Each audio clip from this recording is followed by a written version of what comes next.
உன்னால ஜெயிக்க முடியும் அப்படின்னு ஒருத்தர் சொல்றான் அப்படின்னா அதை கண்டிப்பா காது கொடுத்து கேளுங்க. அனைவருக்கும் வணக்கம். நான் உங்கள் ஜான். இன்னைக்கு வீடியோல என்ன அப்படின்னா, ஒரு விஷயம் நமக்கு பிடிச்சி அந்த விஷயத்த நம்ம செய்ய போறோம் அப்படின்னு நினைச்சு செஞ்சுக்கிட்டு இருக்கிறப்ப நமக்கு தேவையில்லாத சில கூக்குரல்கள் வந்து நம்ம காதுல கேட்கும். இந்த விஷயமா பண்ற, ஐயோ இதை பண்ணாத, இதை பண்ணி ஒருத்தர் ஃபெயிலியர் ஆயிட்டான். என்ன சொல்ல வரேன் அப்படின்னா, ஒரு பிசினஸ் பண்ண போறீங்க, ஏதோ ஒன்று பண்றீங்க அப்படின்னா தயவு செஞ்சு நல்லா அனலைஸ் பண்ணுங்க. நல்லா அதை தெரிஞ்சுக்கிட்டு அறிஞ்சு புரிஞ்சு அதுல குதிச்சோம் அப்படின்னா எந்த பிசினஸ் ஆனாலும் நம்மளால ஜெயிக்க முடியும். சொல்லுவாங்க, நல்ல மனிதர்கள் சில பேர் இருக்கிறாங்க, தம்பி இதை கரெக்டாக பண்ணு, நீ உன்னால் ஜெயிக்க முடியும் அப்படின்னு ஒருத்தர் சொல்கிறான் அப்படின்னா அதை கண்டிப்பாக காது கொடுத்து கேளுங்க.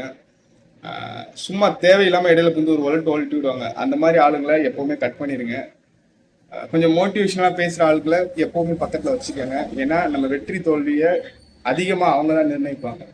ஏன்னா அவங்க பேச்சில் ஒரு மெச்சூர் இருக்கும், அவங்க சொல்கிற விஷயங்கள் வந்து கரெக்டாக இருக்கும். சரியா?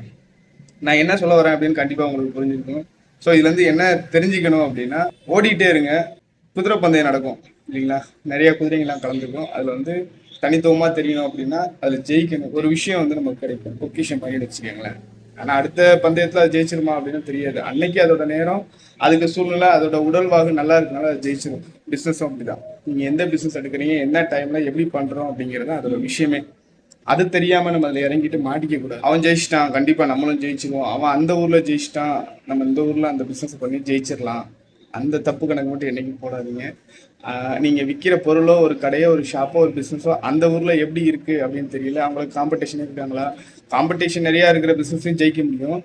ஆனா எதுவுமே இல்லாத ஊர்ல போட்டு நம்ம எந்திக்கிறது ரொம்ப பெரிய விஷயமா இருக்கும். எந்த ஒரு பிசினஸ் பண்ண போறோம் அப்படின்னாலும் அந்த பிசினஸ் பத்தி அனலைஸ் பண்ணுங்க. கோச்சிக்காம அந்த பிசினஸ் போய் அது நம்ம பிஸ்னஸாக செய்கிறதுக்கு முன்னாடி வந்துட்டு கூலிக்கு வேலைக்கு போயிருங்க. அந்த விஷயத்தை நல்லா தெரிஞ்சுக்கிட்டு, அதாவது A to Z, கீழே பாட்டம், தரையில் இறங்கி வேலை பார்ப்போம் இல்லையா? வேலைக்காரனாக இருந்தால் மட்டும்தான் ஒரு நாள் முதலாளி ஆக முடியும். இன்னைக்கு இருக்கிறவங்க அப்படி தான், நானும் தான். நானும் ஒரு சின்னதாக ஒரு பிஸ்னஸ் பண்ணுறேன் அப்படின்னா நானும் ஒரு காலத்தில் கூலிக்கு வேலை பார்த்தேன். அந்த இடத்துல இருந்து தான் அந்த இடத்துக்கு வந்திருக்கு. ஸோ அதனால் சொல்கிறேன், கண்டிப்பாக நல்லது பண்ணுவோம், நல்லதே பண்ணுவோம், சக்ஸஸ் பண்ணுவோம், ஜெயிப்போம்.